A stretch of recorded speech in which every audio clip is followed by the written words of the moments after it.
Books are more than words on a page. They are windows to new worlds, mirrors of our experiences, and tools for learning and growing. Join occupational therapist Lisa Fedorchuk as she shares awesome books from her collection and how she uses books to teach, share, and inspire readers of all abilities. Stay tuned. It's time for Key Talks. Today, we have the awesome, amazing, surprising, beautiful, powerful Lisa Fedorchuk joining us today to talk about all things books, which we're super excited about. Lisa is, to me, a wealth of knowledge and a wealth of, she's a resource wizard, in my opinion. Like, if you need to know the resource or the book or the link to something to help you know more, Lisa's the person to go to. So it's really, I feel like, our honor and pleasure to invite Lisa Fedorchuk out to join us and talk about all things books. All right. We'll let her get on her earphones and settle in. Awesome. Thank you for the introduction, Paula. You're welcome. Lovely. Happy to be here. Resource Excited. wizard. Yes. Hashtag. Yes. I think that was one of our other coaches who came up with that term, and it has stuck. It has stuck. I will embrace it. You embrace it because it is a truth of your awesomeness and what you share with our team. So in the introduction, we didn't necessarily share that Lisa is an occupational therapist and a coach here at Key Creative. She's been practicing with Key Creative for almost 4 years. Almost pushing 4 years? Yeah. Oh, and gosh, we're so blessed and grateful to have you.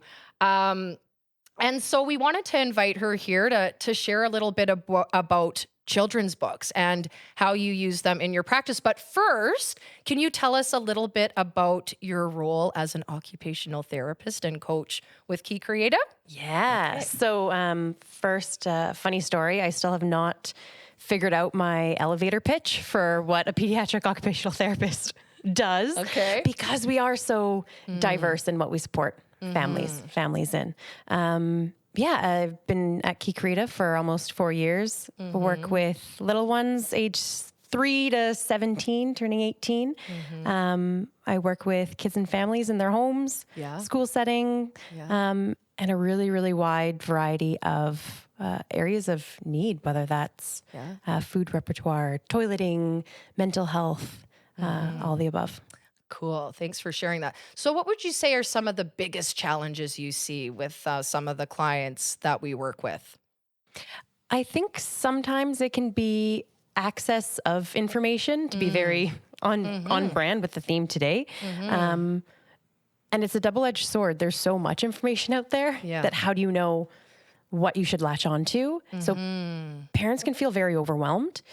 So I think we're pretty lucky in our role to help guide them, collaborate with them, and just figure out what suits their needs the best. I appreciate that because as a mother of 2 and 2 little ones, and one who's now in the school system, like there's a lot that comes at you and a lot of information and newsletters and emails coming in about different things. And so, then when you have different challenges that are on top of that, it can be extremely overwhelming. So to know that we have people on our team that are able to streamline and find the golden nuggets of information or knowledge or the books that will help, create aha moments, I think is such a gift that we give to our families. And I always feel so grateful to be a part of what we give to our clients. So thank you on behalf absolutely. of everyone. So tell us about how you bring books into your practice. Yeah. I think over time, since I graduated from OT school, it just kind of happened naturally. I quite enjoyed being able to have very tangible things that I can bring into families' homes or schools and show. And what I realized was children's books can really help to give the wording so families or teachers or others don't have to figure it all out, whether that's, well, how do I talk to my kid about the fact that they are autistic? Or, well, they're worried to even see an orange or fruit in the same room as them.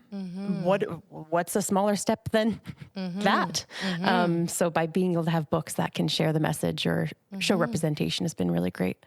So I'm going to jump right in there with that. So you brought up autism and then eating. Yeah. So for those listeners or viewers who may have a child or are working with children with autism or who are autistic, what do you have any books that are on the table or any that you would suggest or recommend, and maybe why? Yeah, absolutely. So on the first topic about just autism and neurodivergence and neurodiversity. So I guess I'll kind of start with defining those terms, Yes, because please. for some people they may have heard of them, some others not so much. As we know, there's lots of different brains in the world, right?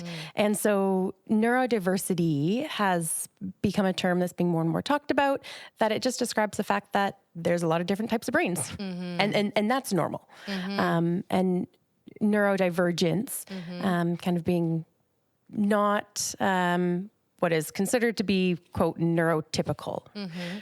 So whether someone has an ADHD brain or OCD brain or is autistic, that would likely be categorized under neurodivergent. Okay. Is there a book for that? Sure is.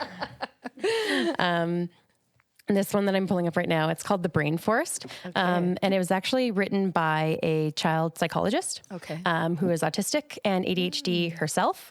So I love when there's books that actually, have representation and are written by those with lived experience. I think that's so much more powerful than us assuming. Yes, totally. And it kind of gives the analogy that there's different trees in the forest, right? And even delves into the fact that you can have like a dual diagnosis. You can be autistic and have ADHD as well. So that's definitely one that I've gravitated towards. Another one is called All About Me. And I actually have it on loan to a family right now, so I don't have it here to show. But that's a great way to talk about autism as well.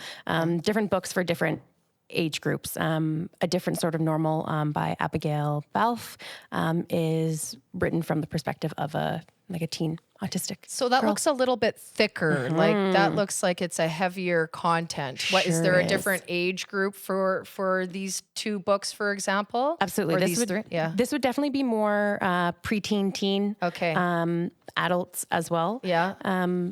One upside to these books I really love, and lots of these books, is it gives an introduction to the information for the adults in the child's life.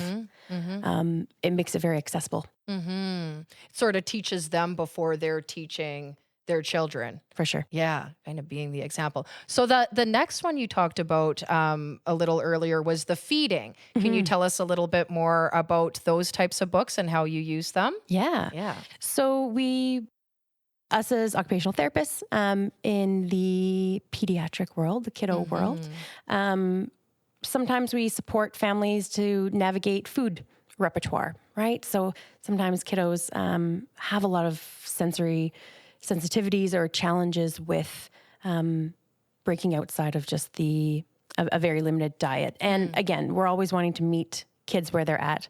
We never want to force them to eat something, right? So it's really what are just some tools to be able to talk about stuff, and they'll do it when they're ready. I want to say whoops, because I find that I might be forcing my kids a little bit too much.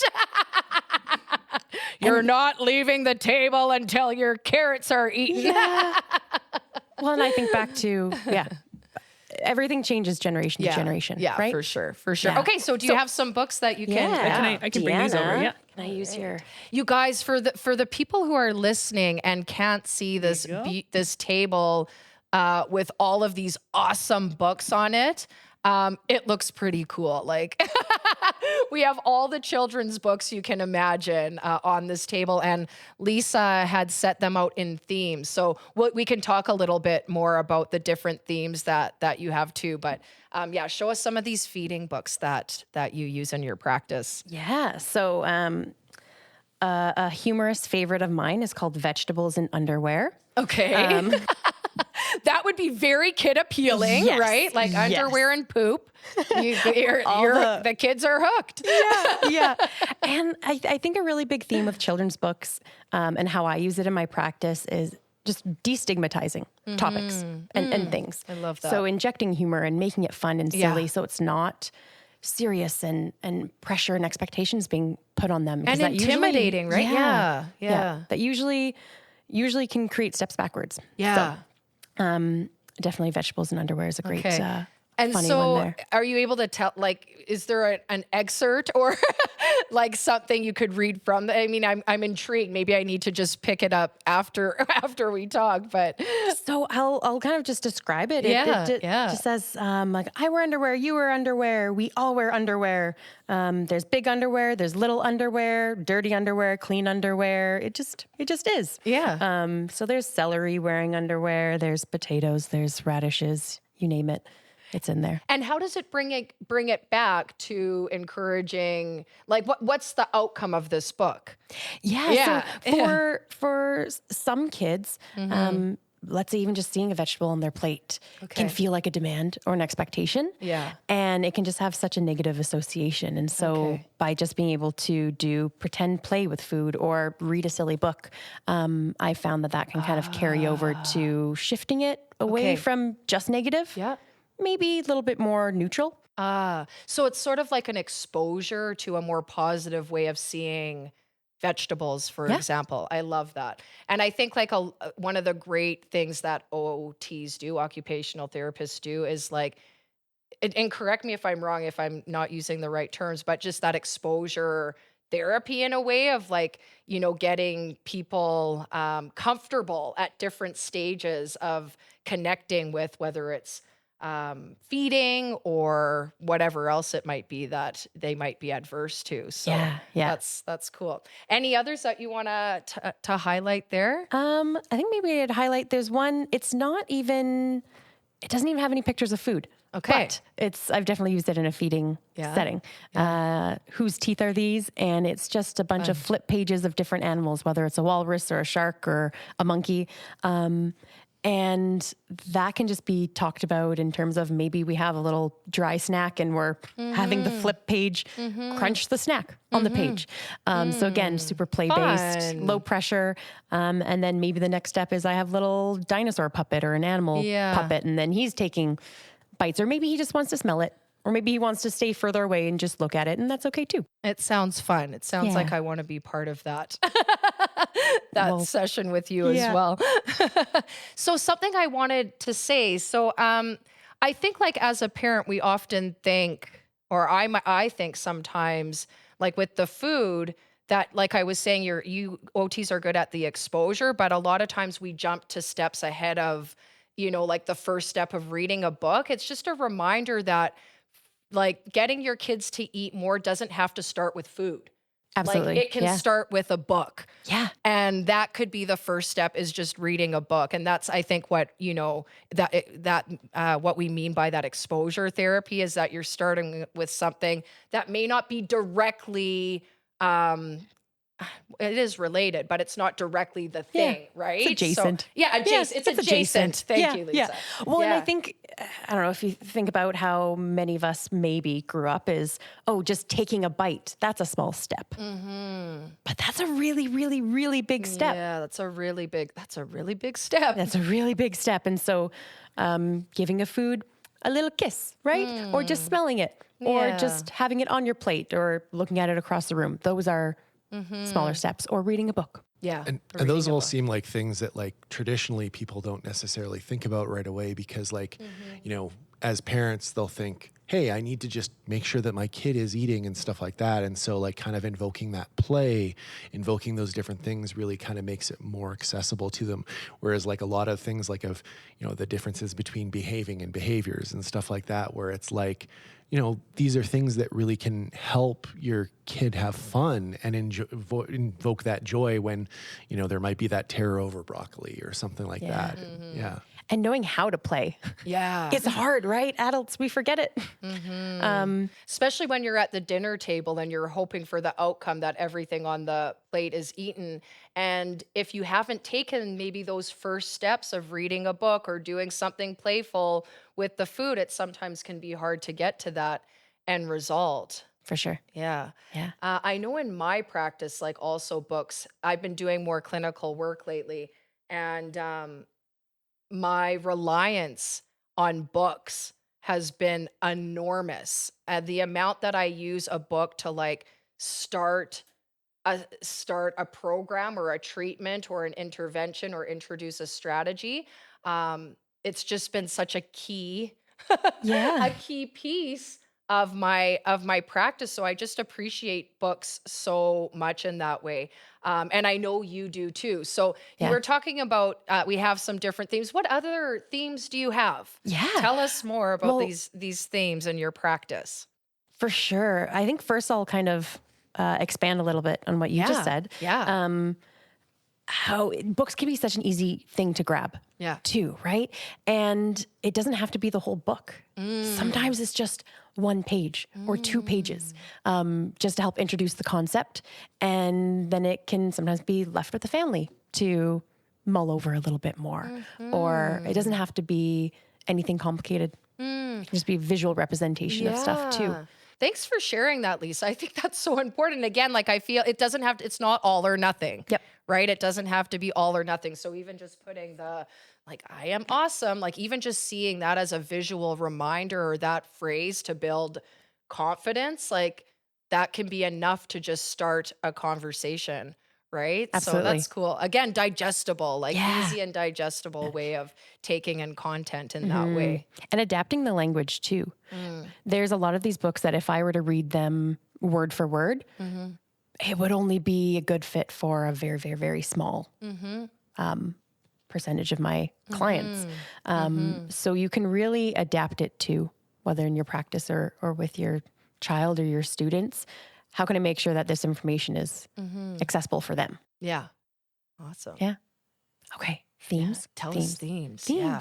We have them sort of bunched together. Yeah. Yeah. And there's so much crossover between Yeah. lots of these Yeah. books as well. So tricky to make concrete themes, but we did our best. Emotions obviously can be a big thing. For adults, it's hard. For little ones, it's harder. So I have some books here. First, I'm going to define interoception because that Yes, really relates please. to emotions. Interoception is kind of the ability to pick up on those internal body cues and signals.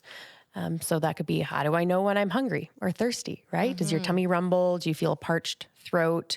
Or maybe you feel thirst in your brain because you always get a headache when you're thirsty. Really ties into emotions too. How do we know that we feel mad, that we feel sad? And it's so different for everyone. So I love that there's more and more books out there that are delving into sensation words and how emotions feel for the individual, as opposed to just mad means a volcano is bursting out of your head, like the cartoons. There's a doesn't happen to little me. more to it than that. Yeah. You have one of my favorites there. Yeah, it's lovely. in my heart. In my heart. Yeah. And yeah, so this one is great. Gives some language in terms of what different emotions can feel like. And it's such a beautiful book. Like I'm definitely attracted to beautiful Color? Oh, yeah. Can you Guilty. tell? I'm actually, hey, I got, just some laid back black today.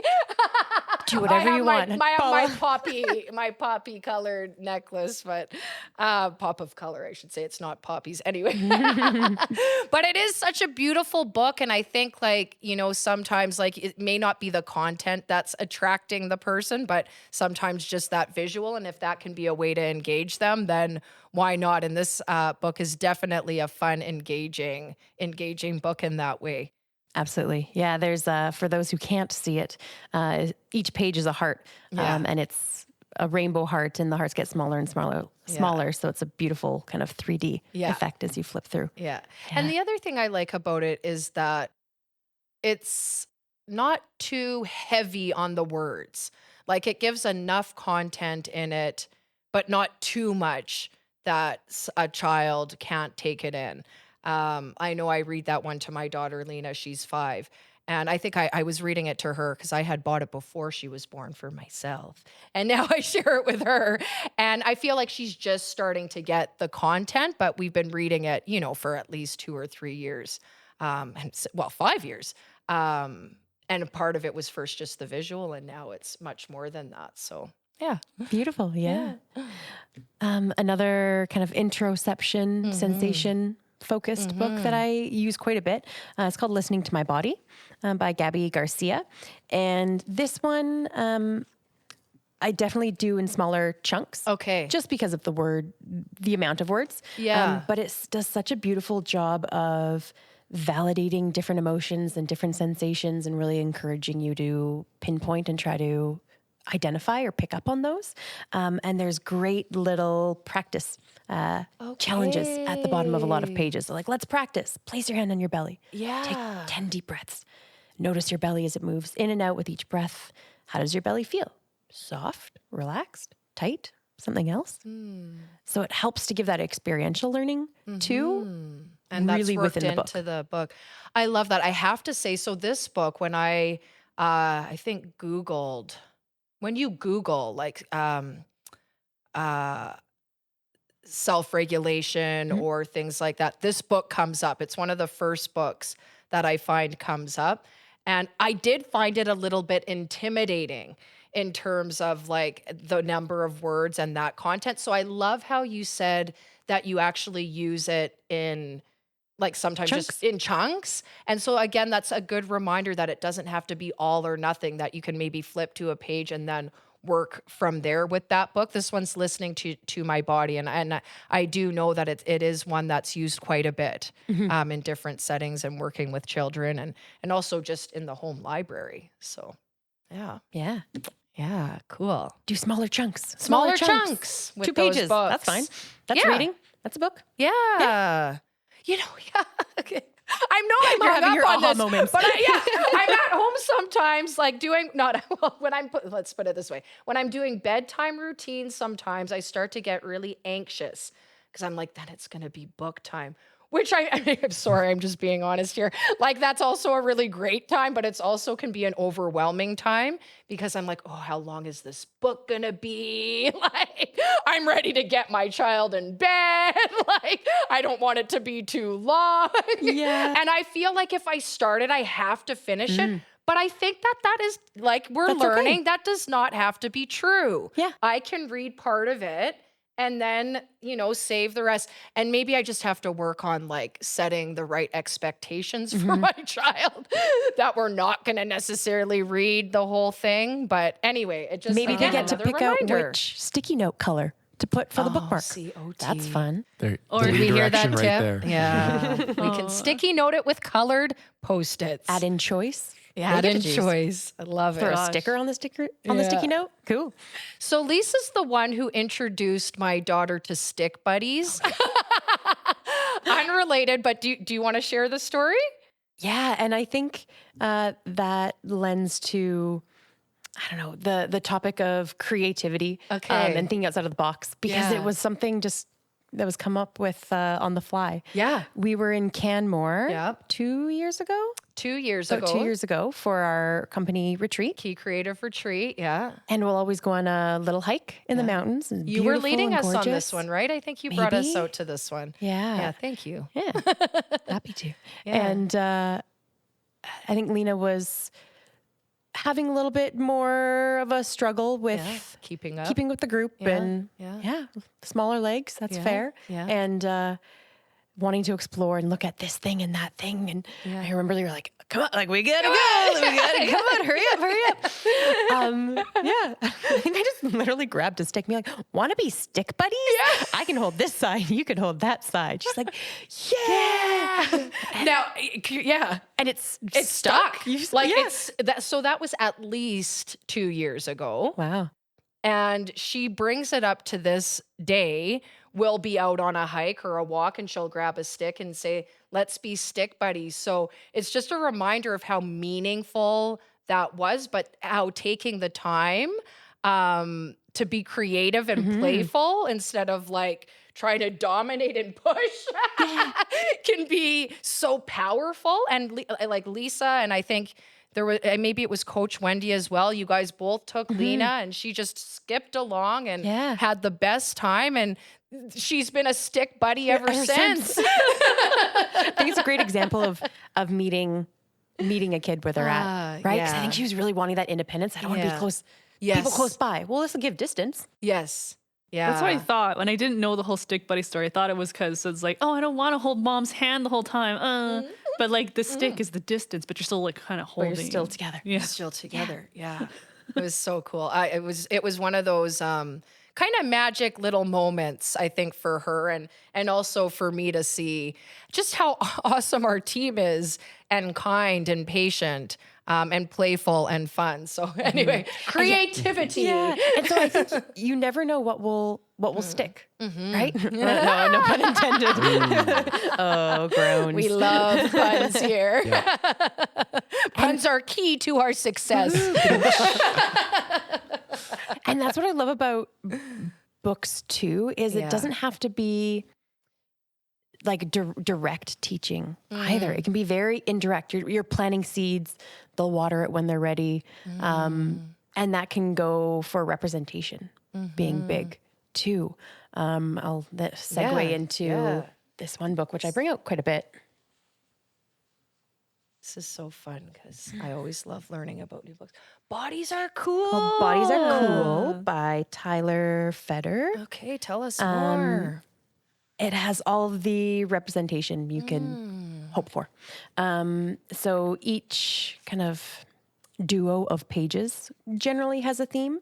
So maybe one theme is about different skin tones. One is about like body hair, leg hair, armpit hair, fuzzy lip and chin hair, brows meet in the middle hair. Bodies are cool. Yeah, like, come on, let's normalize that. Like, there's hair in different places and we don't have to pluck it all off all the time.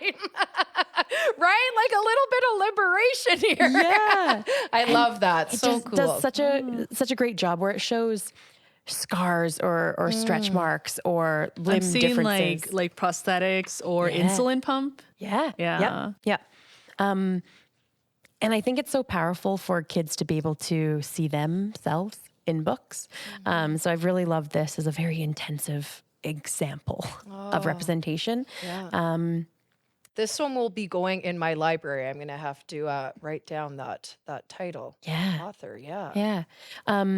I'll share a quick story. I had a client and starting to have some thoughts around body image issues. And I brought out this book, and it was really interesting that a bunch responses to some of the pages was, ew, gross. I don't want to look at that. Ew, gross. And so I think even from an initial kind of, I don't know, information gathering or figuring out where their brain is at and how they're perceiving the world and maybe themselves too, it was really powerful to be able to use a book because they were uncomfortable seeing larger bodies in the book. And if that's how potential reaction is to a picture, that's going to be hard for themselves, right? And so that's tough. Oh, that's so tough. And thank you for sharing that. It really actually moves me and gives me chills through my body. And I feel like books like these are so important. And I know we know that, but for the very reason that 2 weeks ago, and we see this every day, but here's just a straight up example. And we're going to get deep here, but, or maybe I should say not to get too deep, but also let's be real. Like, I'm at a campground. I go into the bathroom with my 5-year-old daughter and my 2-year-old son. And the first picture we see is an ad with a person holding their belly fat, squeezing it and saying, you can get this removed. Here's how, like, call this number to get it removed. I just had gross chills happen. Tell me about it. I actually was in tears. And like, then I go into the bathroom stall, and the next thing I see is an advertisement with someone with like a bit of skin under their chin, and then it being pulled back. Like, you can come get the skin removed under your chin. I'm like, I was just enraged. Like, whoever came in next had an earful from me. Just like appalled. And I know we have this, but I think bringing in a different level of awareness of its impact when you have your children with you. And they're like, what's this picture about? Like, what is it saying? And in that moment, I feel like I didn't have the words. I was able to sort of explain, my feelings and my thoughts and sort of what's out there in our world. But we see so much of that every day in a bathroom at a golf course. Then I'm driving the next week, and there's a huge billboard, advertising the anti-aging. And again, like, I'm not going to make judgments here or there, except for myself trying to be a woman who's embracing her age and how she looks, and continuously being told that I should dim that wrinkle or eliminate that or like suck myself in. And again, I just want to say there's no judgment for anyone who makes that choices for or against, except for myself. I felt so saddened that we're continuously telling ourselves to change. Constantly not telling or being told that we should change. Okay, so now, where's breathing is my superpower. We can talk about that, but like deep breath, right?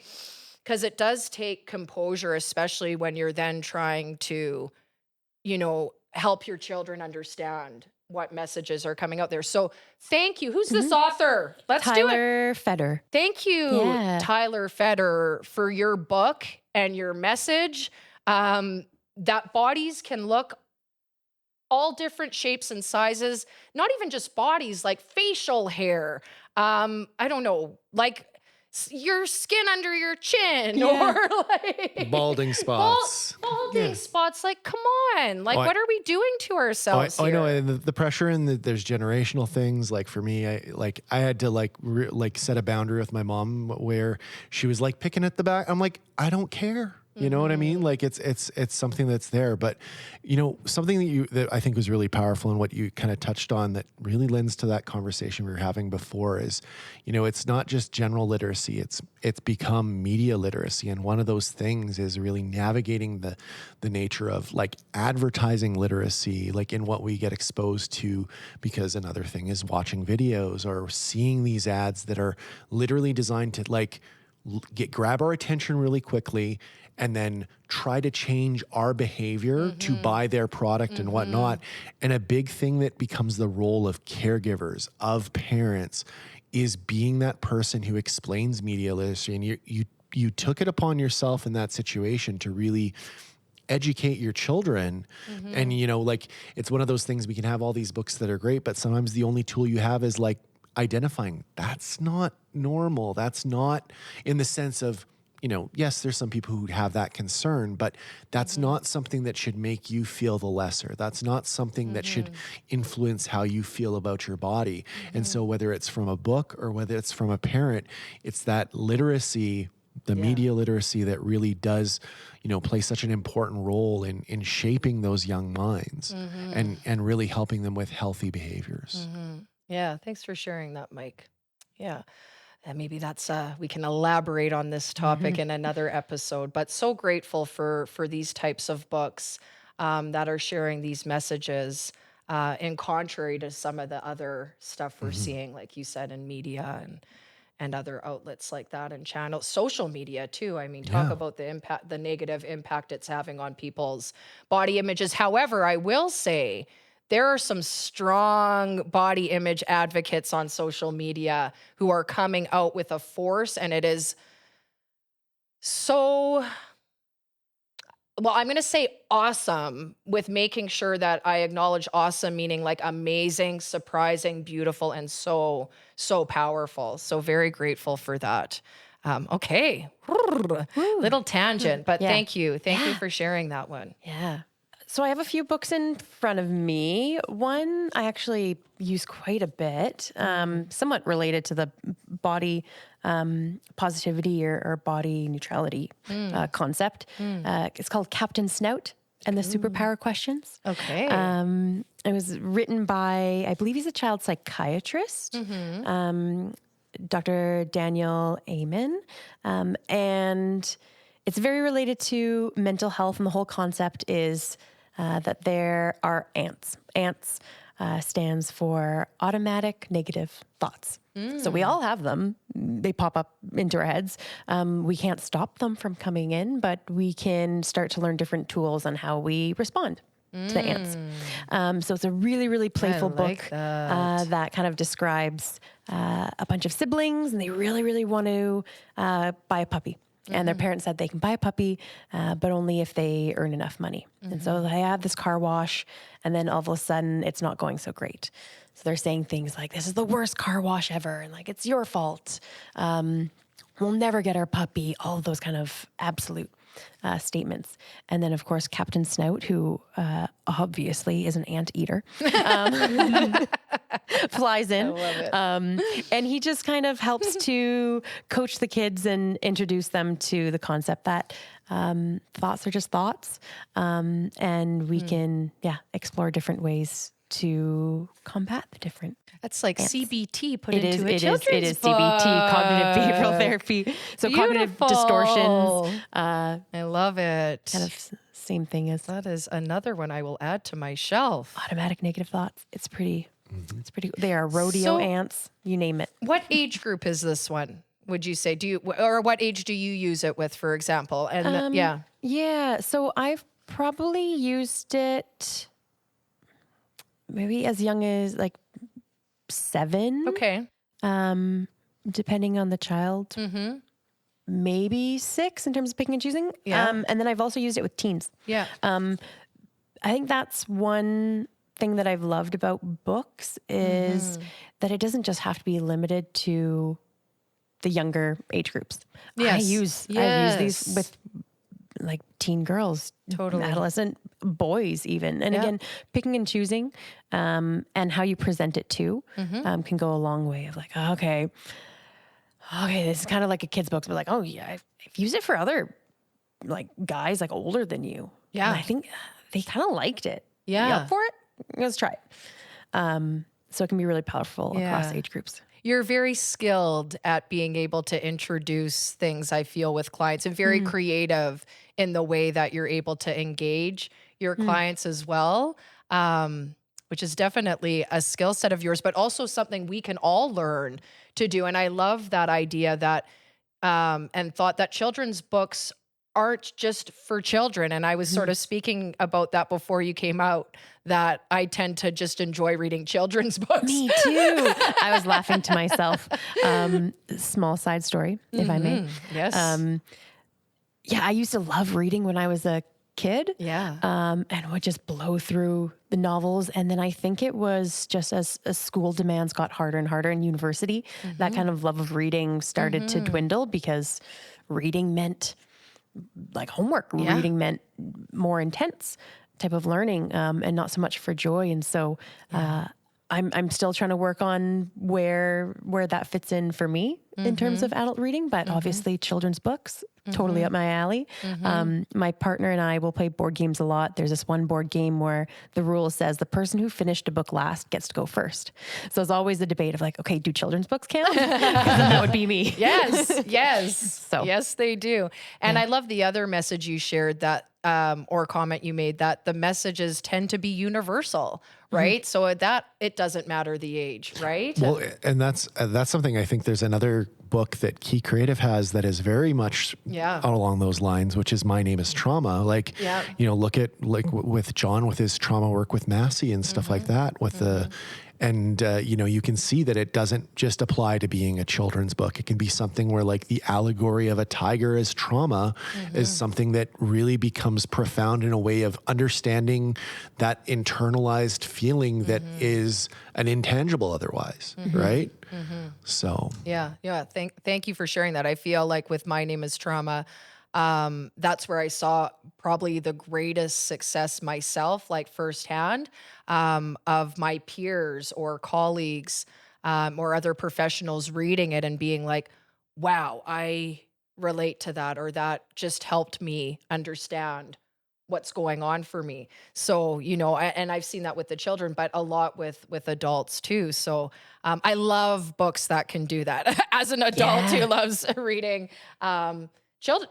I mean, we say children's books, maybe it needs to be called something else, but children's books. Maybe they're just books. Just books. Just books. Yeah.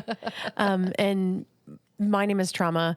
Obviously definitely use that in my practice. Thanks, Lisa. Reminds me a lot of a very similar book, or this book reminds me a lot of My Name is Trauma. It's called Hey Warrior by Karen Young. And similarly to My Name is Trauma, where there's kind of that metaphor of Trauma the tiger, right? And he's trying to protect you. He's doing his best, right? With Hey Warrior, this is targeted more on anxiety, specifically in terms of the wording. And there's this little fluffy character warrior guy. And when I bought the book, I have it in front of me here. It's actually a little stuffy. So cute. Intended to be the amygdala. Oh, So, yes. Yeah. And I think that goes back to making concepts more accessible. Yeah. Right? You're like, the amygdala, like, oh, what? Yeah. And so, that we're talking about that now in elementary schools, right? And helping kids understand that. So important. Yeah. And so by books like this, being able to talk about like, hey, you have this part of your brain, right? And he's kind of like a superhero, and you can give him a name if you want. I had a client who decided that his name was Connor McDavid. So the stuffy I have in front of me, he is named Connor McDavid. Hello, Connor. You look much smaller in person. Yeah. how many points are you going to get this year? He's not responding. And again, it just opens up the conversation and makes something be more tangible and a great example, and can talk about it more. So I've had quite a few clients resonate with this, and I show up the next time, they're like, look, we have our own, and they have the bigger stuffy than me. I'm like, you beat me. There's bigger sizes you can get. Okay. Isn't there a whole series? Does this author have a series of books about? I believe they do. I think they have one similar to kind of like positive affirmations. But this is the only one that I have in my library. And who's the author of this one? Karen Young. Karen Young. Okay. Yeah. I apologize if for some of the other books earlier I didn't mention all of the maybe we author can names. jot them down. Names of the books and authors. Yeah. We'll do that for our listeners. Okay.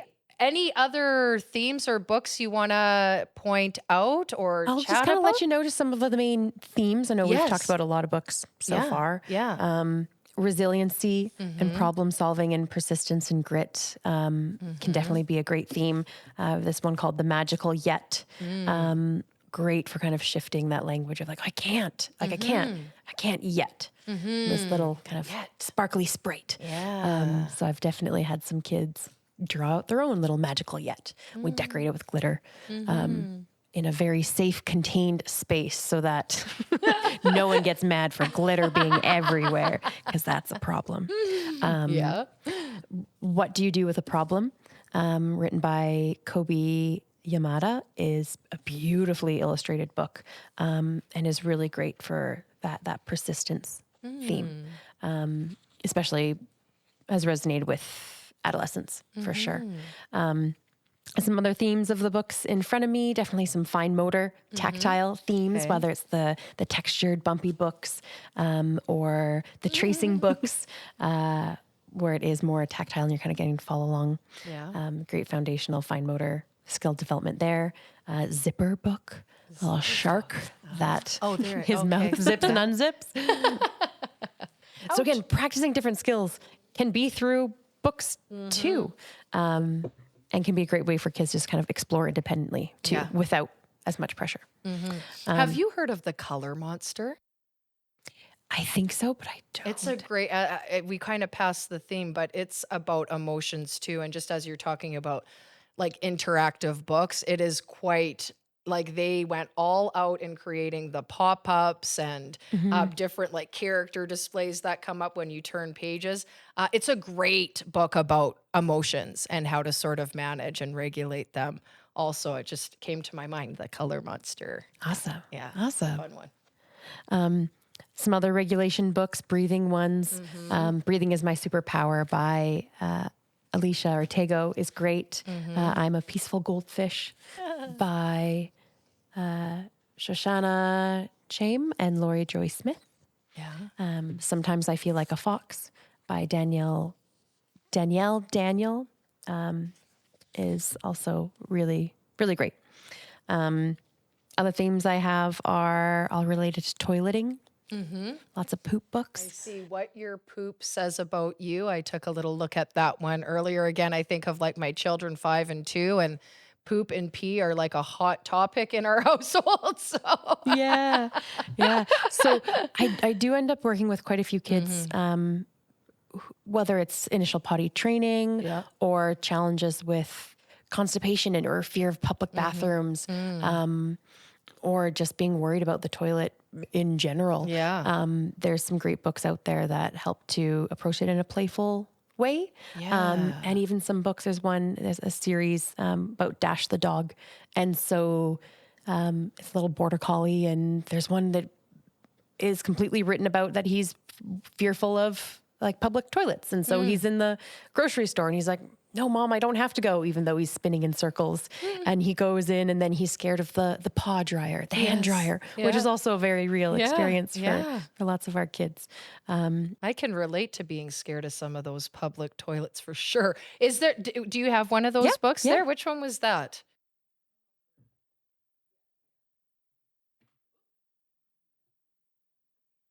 I feel like that's a very real thing as like as an active generation, taking our kids here and there and, going to the wash. You never know when that's sort of gonna set in, right? And some of these washrooms can be challenging to navigate, and having our kids, on board with that, can be a real challenge too. So, Or kids worried about, or kids withholding at school, right? Yeah. So being too fearful of the school bathroom to go, right? And then that kind of just really, really contributes into that good old constipation carousel and ongoing challenges. So Dash's Potty Problems by Wendy Hayden is great. There's one on Dash's potty accidents, destigmatizing that accidents happen, right? Keeping very neutral with that.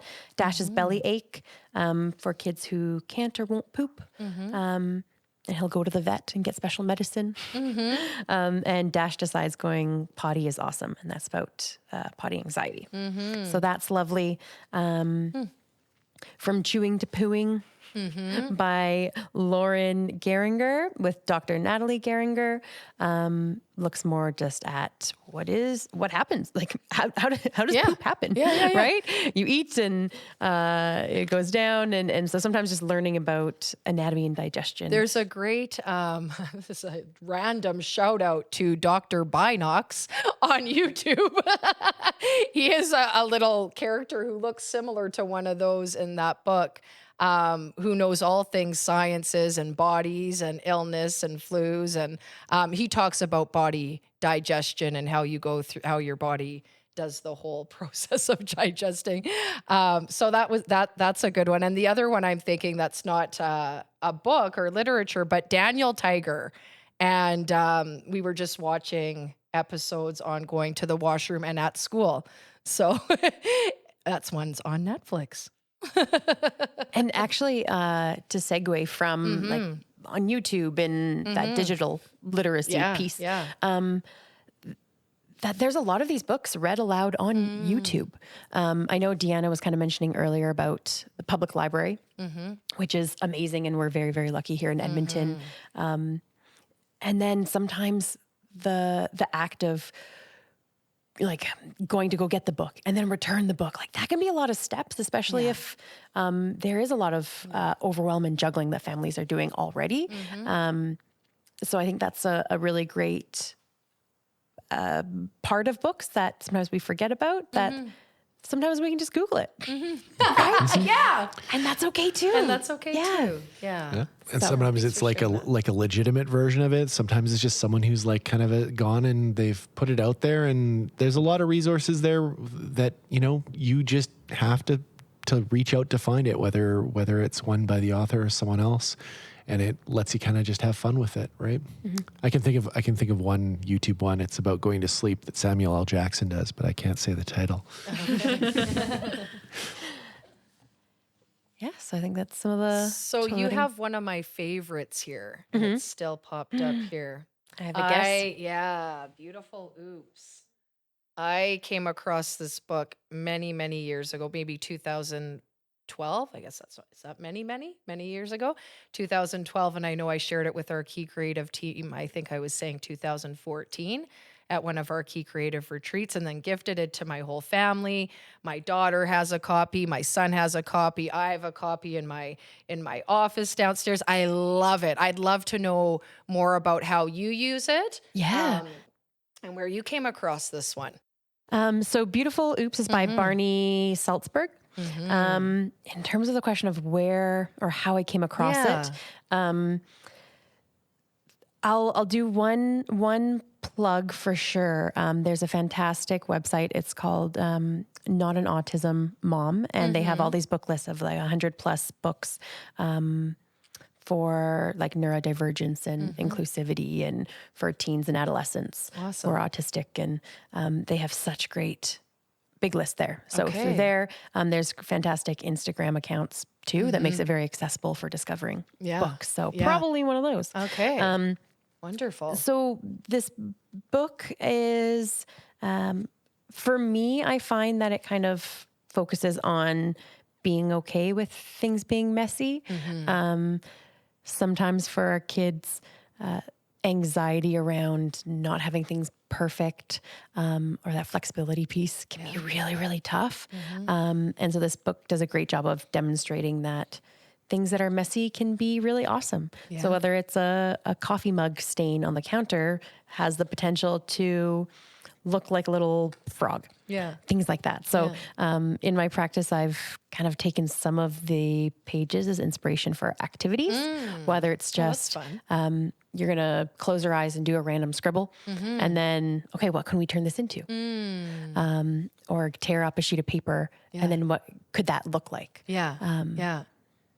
I love creative. it. I love how you use that. I think that's so great in incorporating those activities with it.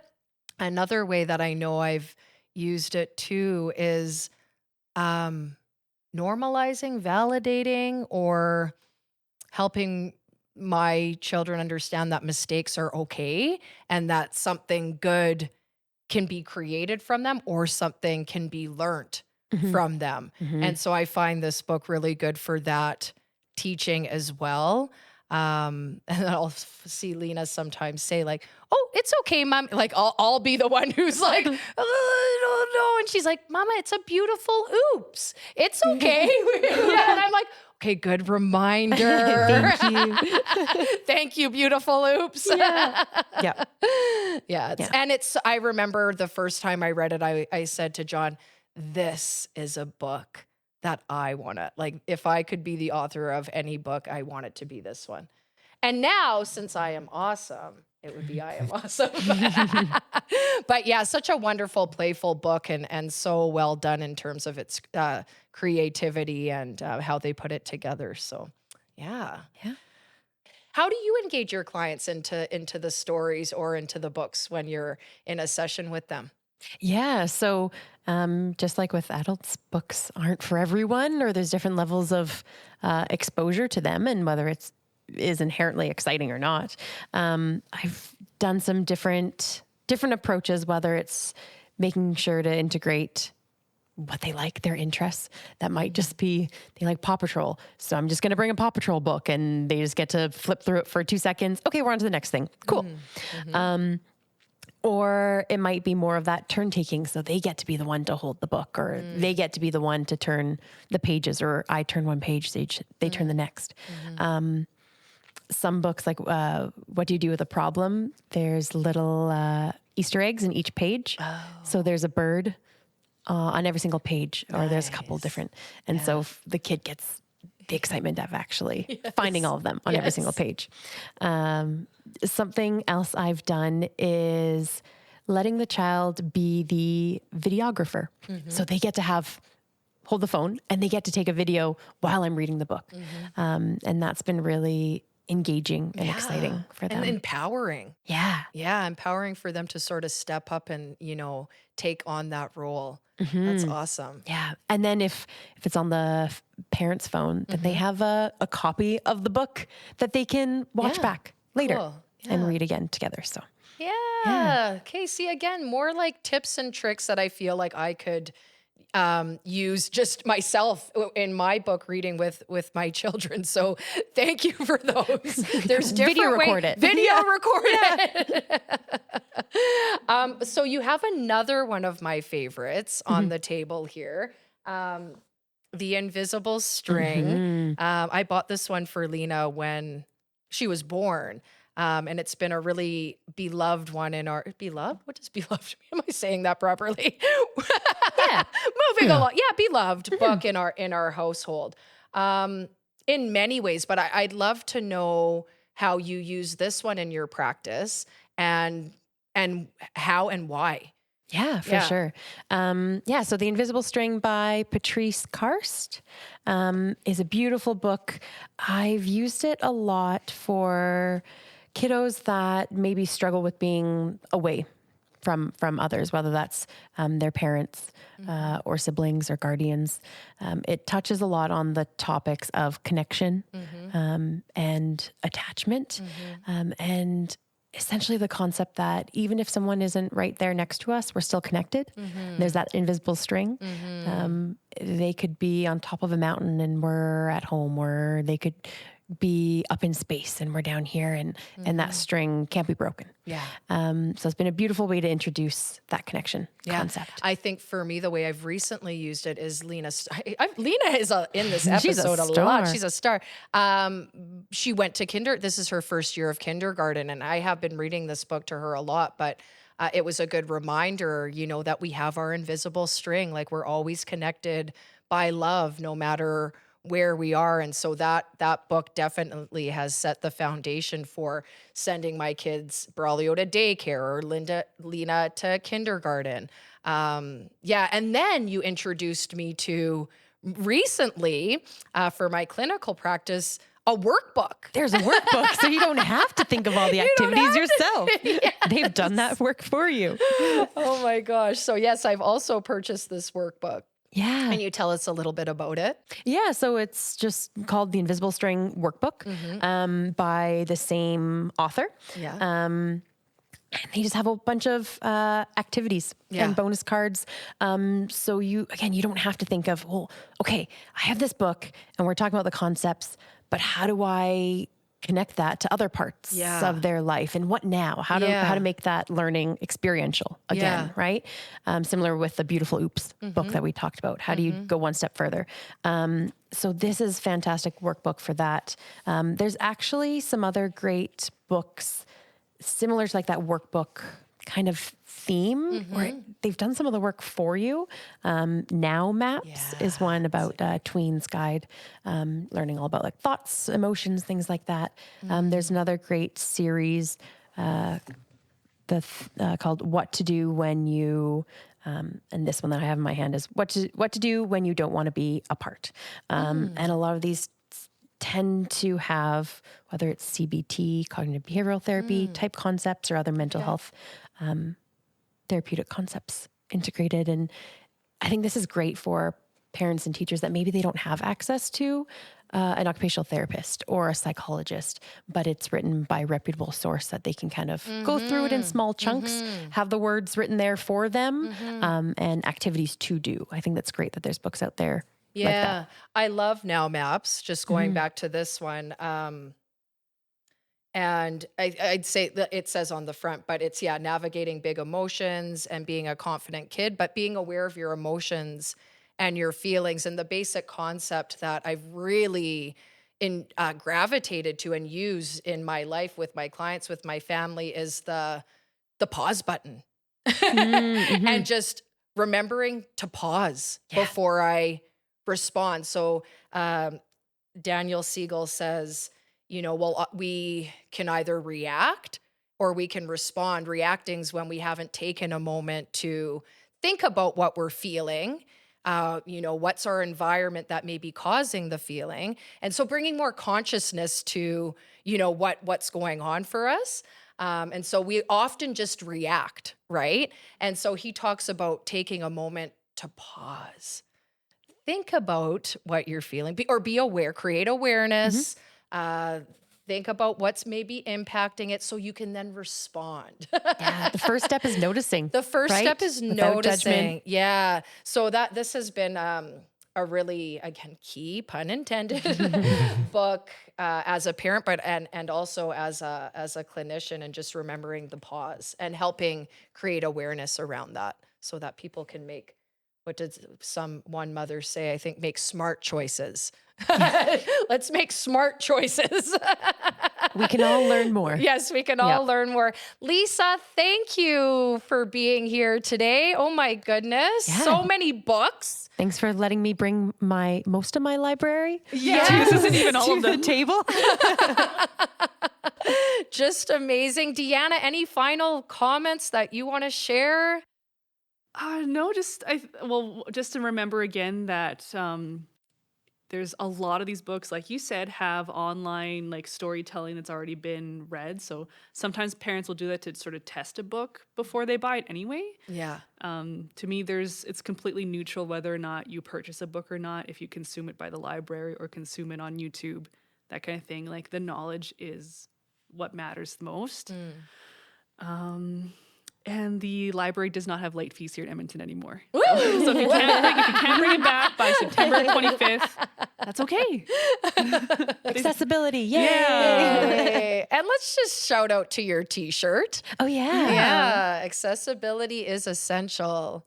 Yeah. Love it. Yeah. It's a lovely shirt with a lot of diversity and inclusion, whether it's AAC device or guide dog. Invisible disabilities. Yeah. Good stuff. Awesome. So we'll be sure to highlight some of the books, the authors, different information that we spoke about here or included for our listeners, for our viewers. Thank you for joining us. Thank you, Lisa. You are awesome. And we'll see you guys next episode. Whooshing it out. Yes, whoosh it out.